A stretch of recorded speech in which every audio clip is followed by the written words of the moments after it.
was great that you were able to make it into Chicago last week to speak to a group. It was disappointing for me that I was not in Chicago, so we didn't get to spend any time with each other.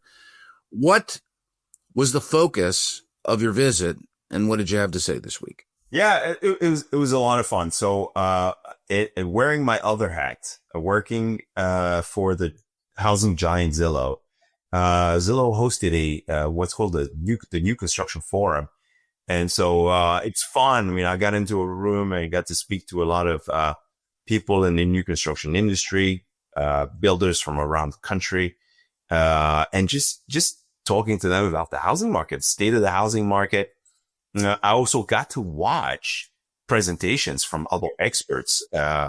Particularly, I think the one that really resonated with me was, offering help to builders in terms of their marketing, right? So like how do builders market their new communities and the things they could do really to enhance, their offering, right? And I was really touched by this really beautiful example of, a builder who went and built a community where there was a kind of a dangerous intersection, and they decided to build a few roads to actually make the place safer, right, for people to go into in and out of the community. It was just a beautiful story of the builders actually enhancing not just the community they're building, but the community around them, right? And I love that. I love those stories because it just tells you how important the housing industry, the new construction in particular, is, the builder community is to this country. Home, we all need homes, and, we need more housing, and builders are the answer. What's the general attitude among builders right now? I mean, the builder sentiment, we track that and we spend time with it. Sentiment, I guess it's, we've been doing this show for about 3 years now.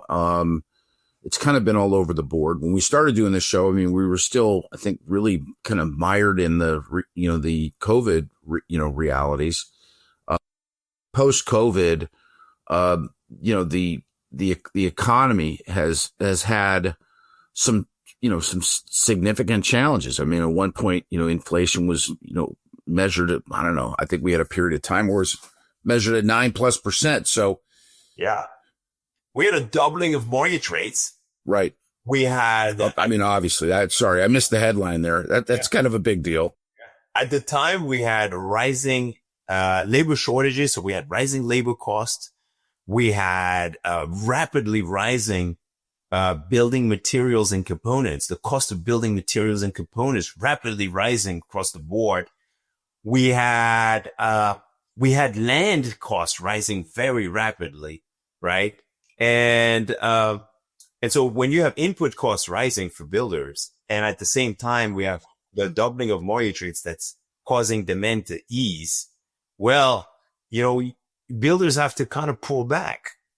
It becomes very difficult to build into this environment. And builders did pull back in 2025. But the good news is, the pace of new construction is still higher than it was before the pandemic. I think that's amazing.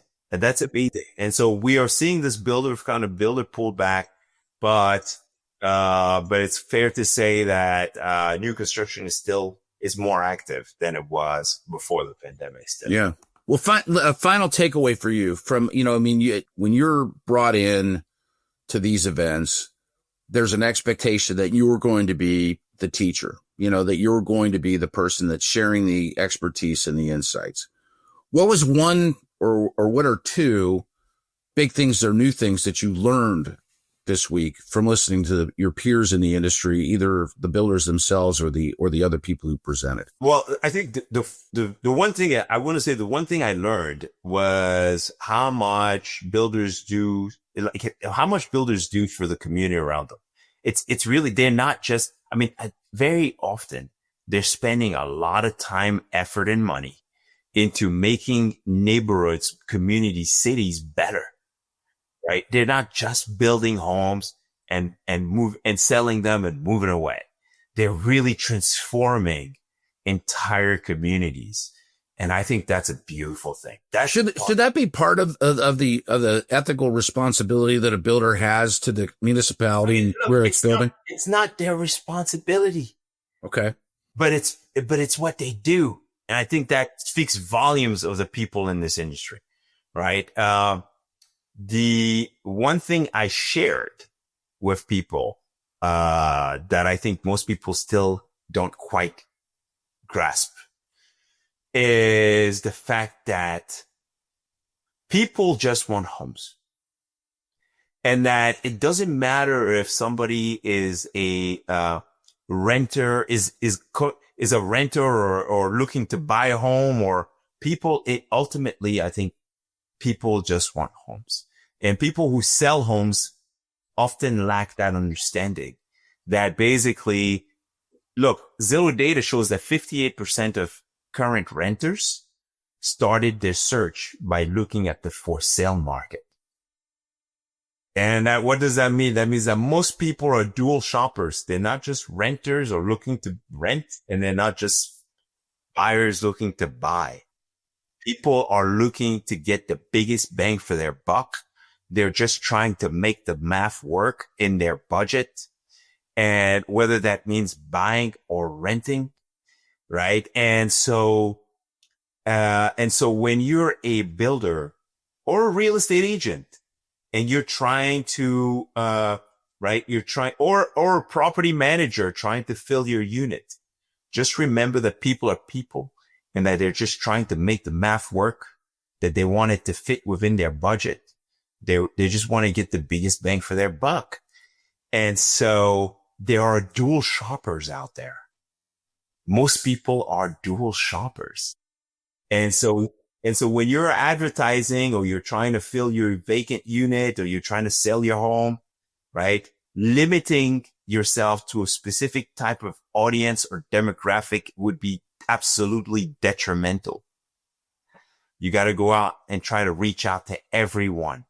And I think that's the power of listing your home for sale on a platform like Zillow, because there's roughly 240 plus million unique visitors every single month that are browsing, looking at all the available options, whether it's on the for sale side or the rental side.